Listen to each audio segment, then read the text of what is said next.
ഈശോ മിശിഹായിൽ ഏറ്റവും സ്നേഹം നിറഞ്ഞവരെ, ഈശോയിൽ ആന്തരികമായ സ്നേഹവും സൗഖ്യവും സ്വാതന്ത്ര്യവും അനുഭവിക്കുവാനായിട്ട് നമ്മൾ വീണ്ടും വീണ്ടും നടന്ന് അടുക്കുകയാണ്.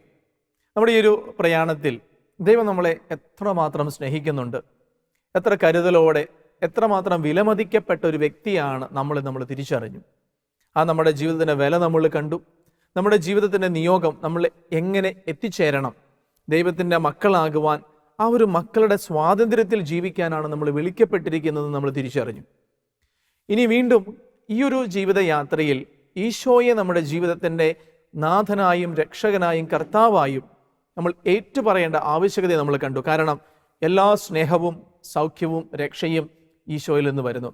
ഈശോയാണ് ഏക രക്ഷകൻ. വഴിയും സത്യവും ജീവനും ഞാനാണ് എന്ന് കർത്താവ് പറഞ്ഞു.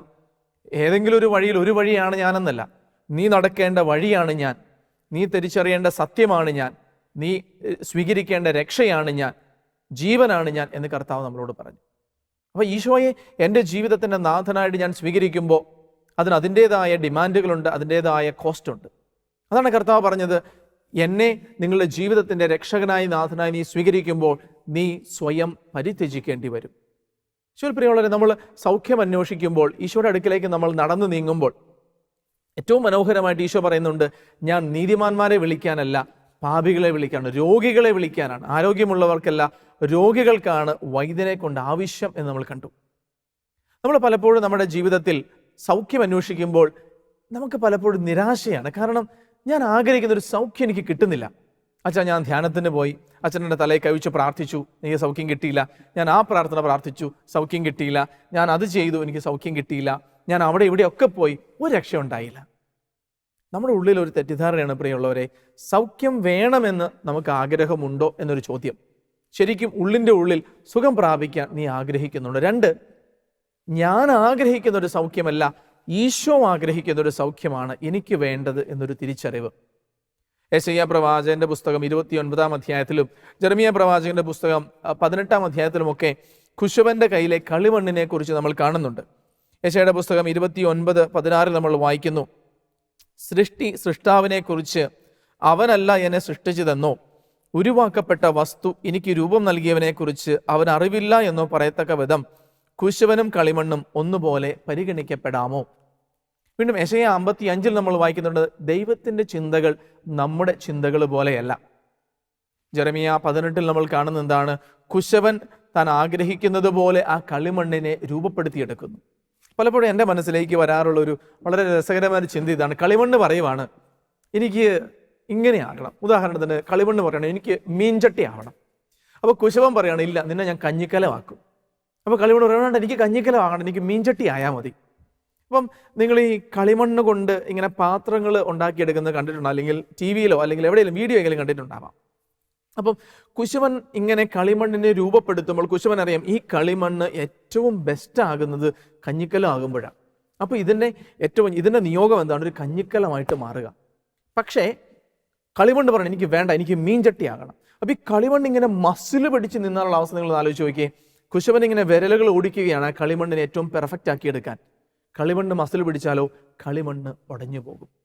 കളിമണ്ണ് പറയാണ് എനിക്ക് ആഗ്രഹിക്കുന്നത് പോലെ എനിക്കായിത്തീരണം. ദൈവ നിയോഗത്തിനെതിരെ നിൽക്കുന്ന ഒരു അവസ്ഥയിലോട്ട് വരികയാണ്. സൗഖ്യത്തിൻ്റെ കാര്യത്തിലും പ്രിയമുള്ളവർ നമ്മൾ അങ്ങനെയൊക്കെയാണ്. എനിക്ക് ആഗ്രഹിക്കുന്ന സ്ഥലത്ത് സൗഖ്യം കിട്ടണം, ഞാൻ വിചാരിക്കുന്നത് പോലെ സൗഖ്യം കിട്ടണം, ഞാൻ ഇഷ്ടമുള്ള സമയത്ത് പറയുമ്പോൾ അപ്പം തന്നെ എനിക്ക് സൗഖ്യം വേണം. ഞാൻ ആഗ്രഹിക്കുന്നത് പോലെ ദൈവം എന്നെ സൗഖ്യപ്പെടുത്തണമെന്നല്ല, ദൈവം എനിക്ക് ആഗ്രഹിക്കുന്ന സൗഖ്യം ദൈവം ആഗ്രഹിക്കുന്ന രീതിയിൽ എനിക്ക് തരാൻ തക്കവണ്ണം ഞാൻ എളിമപ്പെടുന്നിടത്താണ് സൗഖ്യം എന്നിലേക്ക് ഒഴുകുന്നത്. കാരണം സൗഖ്യം എന്ന് പറയുന്നത് ഒരു ക്വിക്ക് ഫിക്സ് അല്ല, ഒരു നട്ടും ബോൾട്ടും ഇട്ട് മുറുക്കി സെറ്റാ പൊക്കോ എന്ന് പറയുന്നതല്ല ഈശോയിൽ നമ്മൾ അനുഭവിക്കുന്ന സൗഖ്യവും സ്വാതന്ത്ര്യവും. സൗഖ്യം എന്ന് പറയുന്നത് ഏതെങ്കിലും ഒരു ചെറിയ കാര്യത്തെ സെറ്റാക്കി വിട്ടിട്ട് പാച്ചൊട്ടിച്ച് വിട്ടിട്ട് ഓക്കെയാണ് എന്ന് പറയുന്നതല്ല ഈശോയിൽ നമ്മൾ അനുഭവിക്കുന്ന സൗഖ്യം. പ്രിയമുള്ളൊരു വചനത്തിലേക്ക് നമുക്ക് നോക്കാം. നമ്മൾ കണ്ടു പുറപ്പാട് 15:26, ഞാൻ നിന്നെ സുഖപ്പെടുത്തുന്ന കർത്താവാണ്. ഇനി ഈശോയുടെ സൗഖ്യത്തിൻ്റെ ശുശ്രൂഷകളിലേക്ക് നമുക്ക് നോക്കിയാൽ അറിയാം എന്ത് തരത്തിലുള്ളൊരു സൗഖ്യമാണ് ഈശോ ഓരോരുത്തർക്കും കൊടുക്കുന്നത്. ലൂക്കായുടെ സുവിശേഷം 8-ാം അധ്യായത്തിൽ നമുക്കെല്ലാം പരിചിതമായ രക്തസ്രാവക്കാരി സ്ത്രീയുടെ ഉപമയുണ്ട്, സംഭവമുണ്ട്. ഈ രക്തസ്രാവക്കാരി സ്ത്രീ 12 വർഷം രക്തസ്രാവം ബാധിച്ച് കിടപ്പിലായിരുന്നു. എല്ലാ വൈദ്യന്മാരുടെ അടുത്ത് പോയി ചെയ്യാൻ പറ്റുന്ന എല്ലാ ചികിത്സയും ചെയ്തു. അത് സ്വന്തം കഴിവിൽ ആശ്രയിച്ചു, സ്വന്തം കാശ് ഉപയോഗിച്ചു. എല്ലാത്തിനും ശേഷമാണ് ഈശോയുടെ അടുക്കിലേക്ക് എത്തുന്നത്. ഓക്കെ, അതവിടെ നിൽക്കട്ടെ. 12 വർഷത്തോളം ഒരു സൊല്യൂഷനും കണ്ടില്ല, ഒരു സൗഖ്യവും കിട്ടിയില്ല.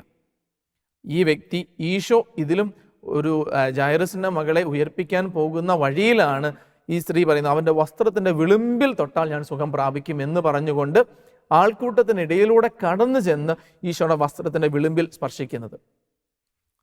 വിളിമ്പിൽ സ്പർശിച്ച നിമിഷം ആ സ്ത്രീ സുഖം പ്രാപിച്ചു.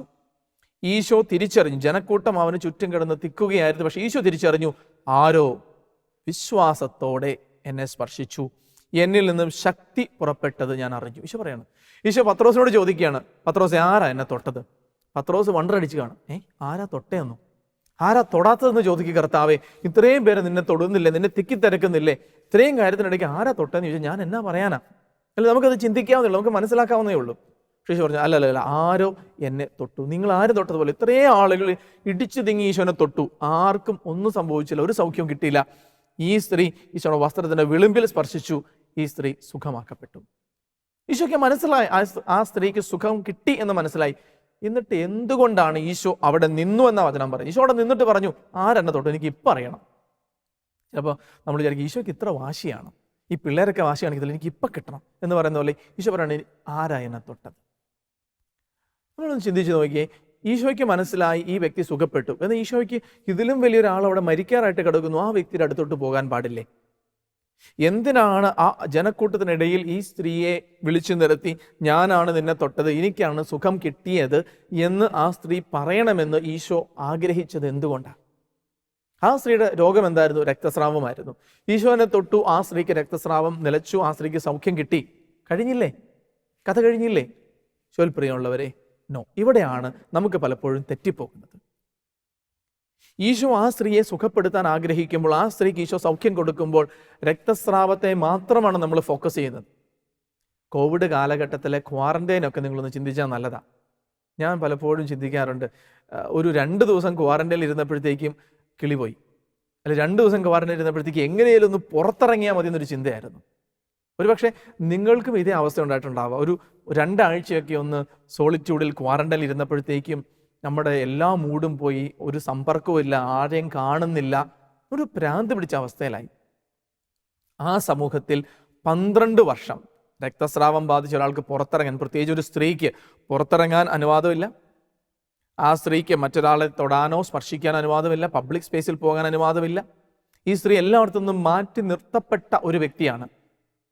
ആ സ്ത്രീ ഏറ്റവും കൂടുതൽ അനുഭവിച്ചിട്ടുണ്ടാവുക ഒറ്റപ്പെടലിൻ്റെ വേദനയാണ്, അകറ്റി നിർത്തപ്പെട്ടതിൻ്റെ, വിലയില്ലാതെ തള്ളിപ്പറയപ്പെട്ടതിൻ്റെ, ജീവിതത്തിൽ ആരും തിരിഞ്ഞു നോക്കാനില്ലാത്തതിൻ്റെ വേദനയാണ്.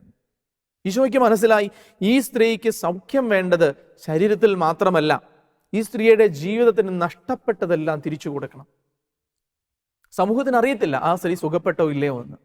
സമൂഹത്തിന് മുൻപിൽ ഇപ്പോഴും ആ സ്ത്രീ തള്ളിപ്പറയപ്പെട്ട, ഒഴിവാക്കപ്പെട്ട ഒരാളാണ്. ആ സ്ത്രീക്ക് നഷ്ടപ്പെട്ടത് മുഴുവൻ തിരികെ കൊടുക്കുന്ന കർത്താവ്. ഈശോ പ്രിയമുള്ളവർ, ഇതാണ് ഈശോ തരുന്ന സൗഖ്യം. Restoring the lost dignity of A person. നിനക്ക് നഷ്ടപ്പെട്ട നിന്റെ ജീവിതത്തിൻ്റെ മഹത്വം അതിൻ്റെ പൂർണ്ണതയിൽ തിരിച്ചു തരുന്നതാണ് കർത്താവിൻ്റെ സൗഖ്യം. അതല്ലാതെ ഒരു നിമിഷം കൊണ്ട് ഫിക്സ് ചെയ്ത് പോകുന്ന ഒരു പരിപാടിയല്ല കർത്താവ് നമ്മളെ വിളിക്കുന്ന സൗഖ്യവും സ്വാതന്ത്ര്യവും ഒന്നും.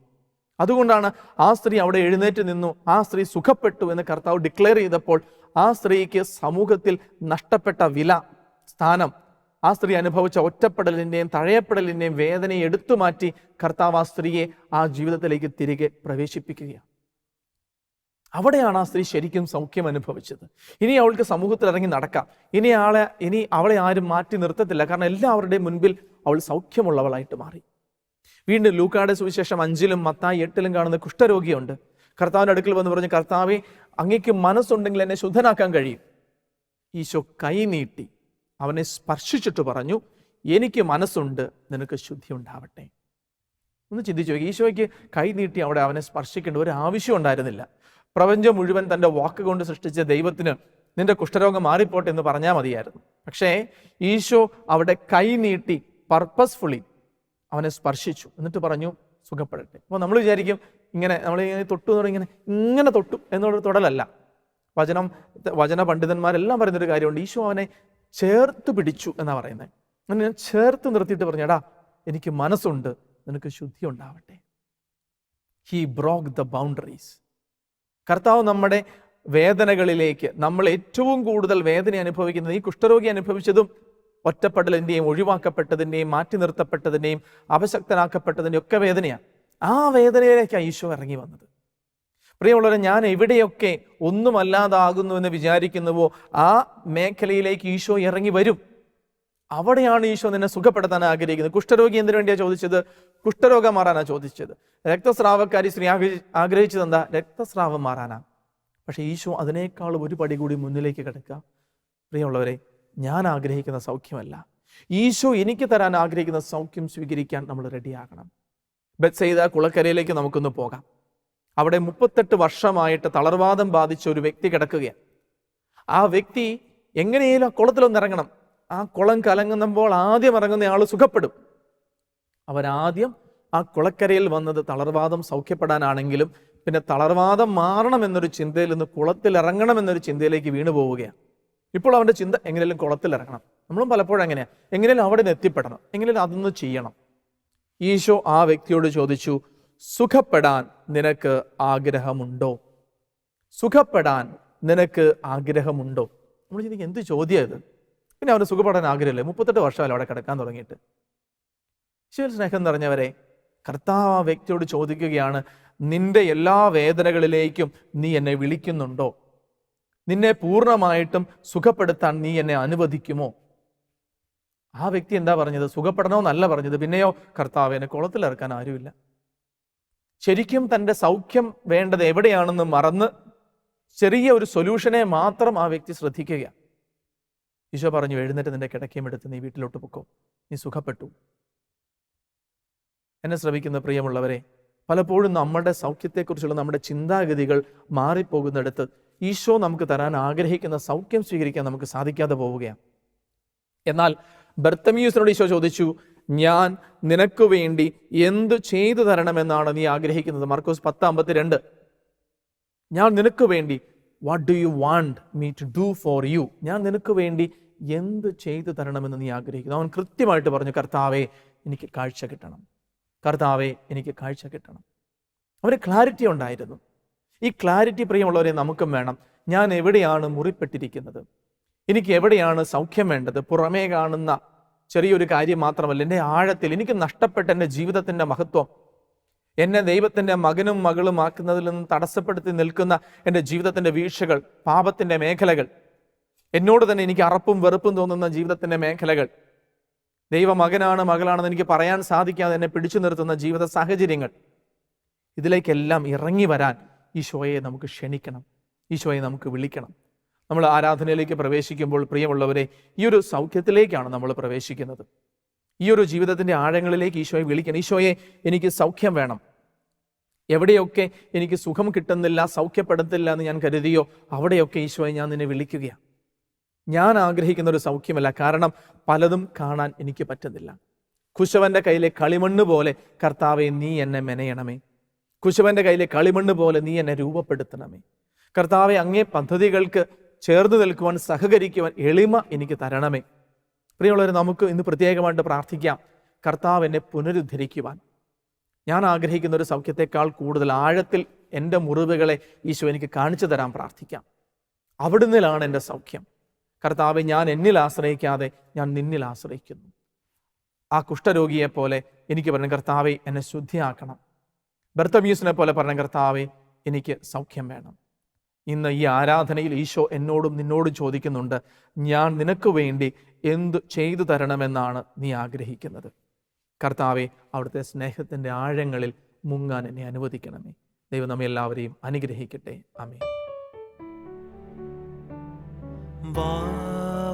യേശുനാഥ,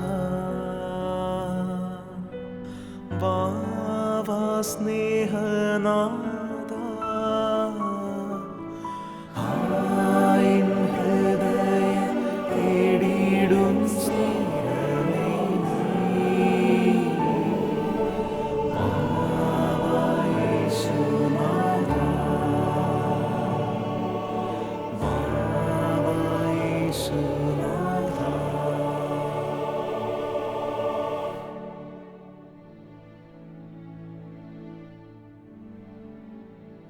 പരിശുദ്ധ പരമ ദിവ്യകാരുണ്യത്തിന് എന്നേരവും ആരാധനയും സ്തുതിയും പുകഴ്ചയും ഉണ്ടായിരിക്കട്ടെ. നിത്യസ്തുതിക്ക് യോഗ്യനായ പരമ പരിശുദ്ധ ദിവ്യകാരുണ്യത്തിന് എന്നേരവും ആരാധനയും സ്തുതിയും പുകഴ്ചയും ഉണ്ടായിരിക്കട്ടെ. തൻ്റെ കുരിശുമരണത്താൽ എന്നെ വീണ്ടെടുത്ത് സുഖപ്പെടുത്തിയ പരിശുദ്ധ പരമ ദിവ്യകാരുണ്യത്തിന് എന്നേരവും ആരാധനയും സ്തുതിയും പുകഴ്ചയും ഉണ്ടായിരിക്കട്ടെ. ദിവ്യകാരുണ്യനാഥനായ ഈശോയെ, അവിടുത്തെ സ്നേഹത്താൽ എന്നെ സുഖപ്പെടുത്തുന്ന കർത്താവെ,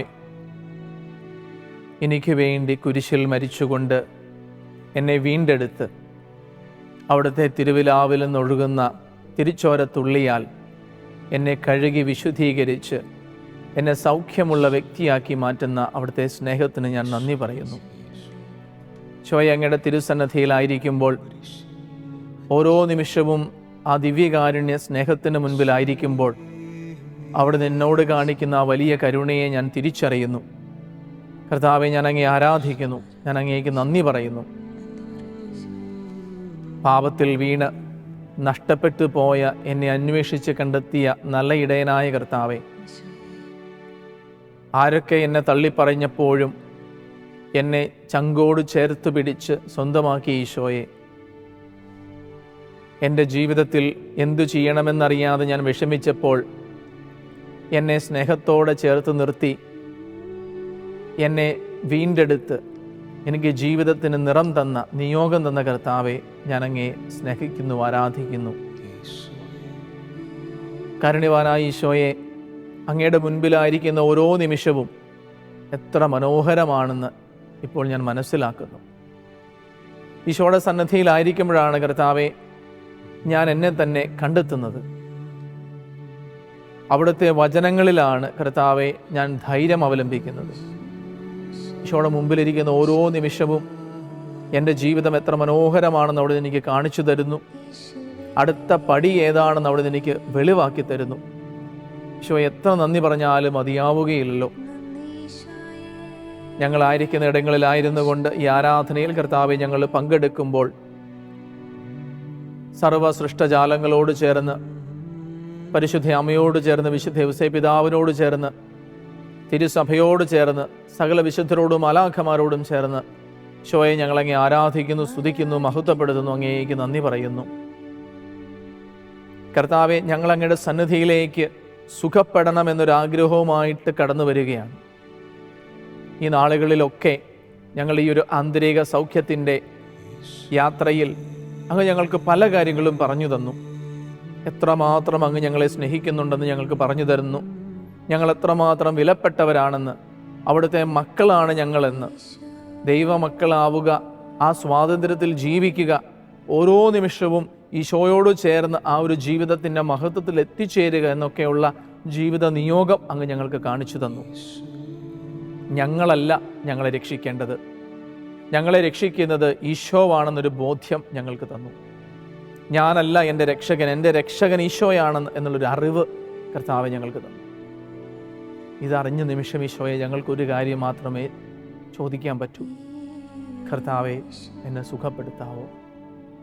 ദിവ്യകാരുണ്യത്തിൽ ഇരുന്നു കൊണ്ട് അവിടുത്തെ ആ സ്നേഹത്തിൻ്റെ കരങ്ങൾ, ആണിപ്പഴുതുള്ള കരങ്ങൾ, എനിക്ക് വേണ്ടി തുളയ്ക്കപ്പെട്ട കരങ്ങൾ നീട്ടി എൻ്റെ ചങ്കിലൊന്ന് തൊടാവോ കർത്താവെ?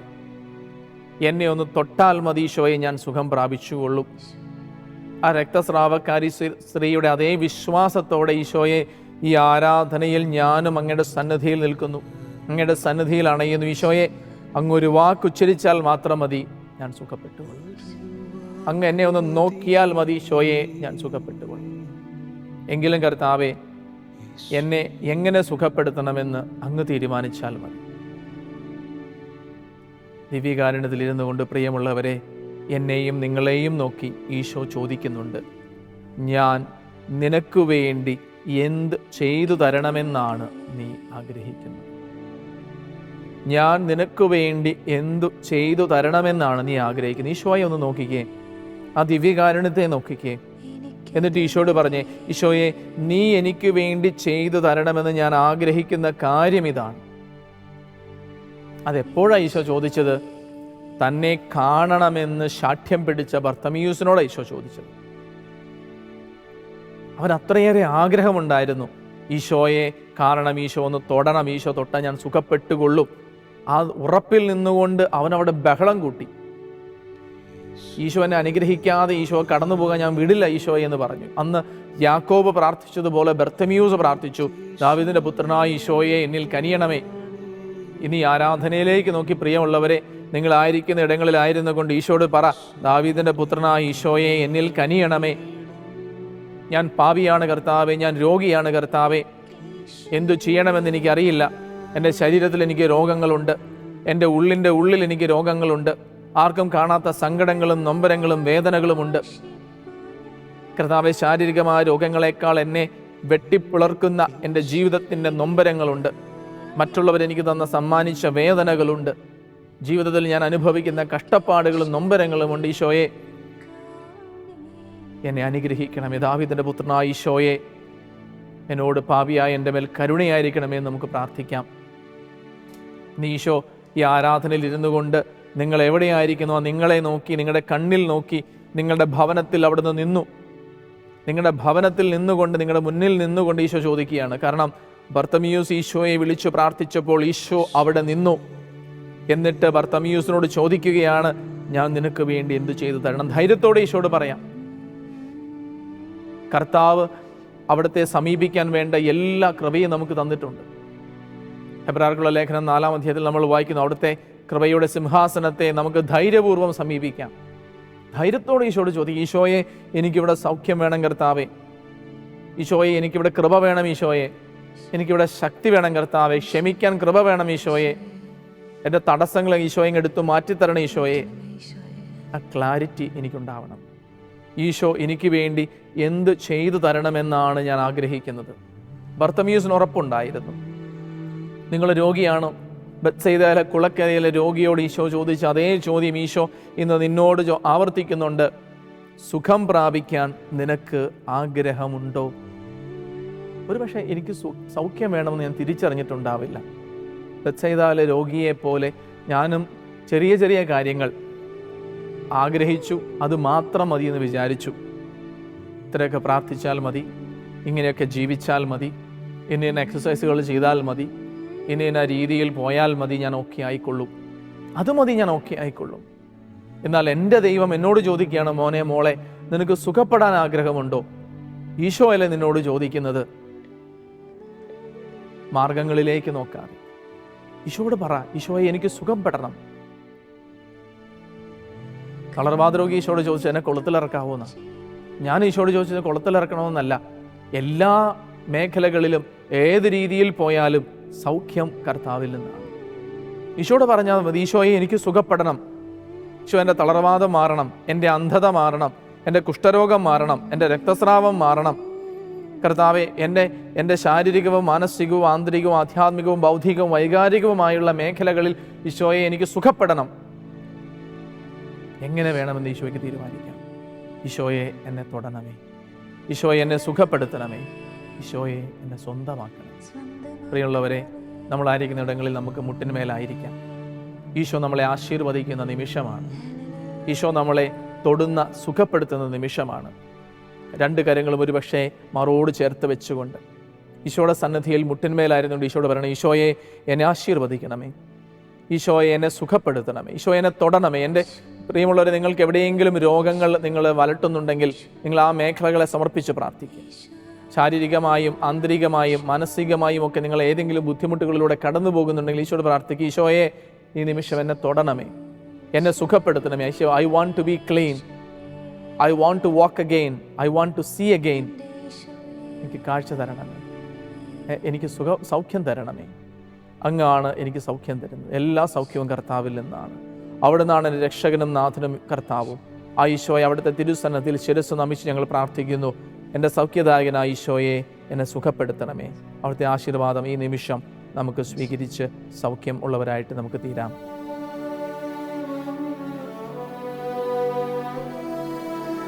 ആരാധന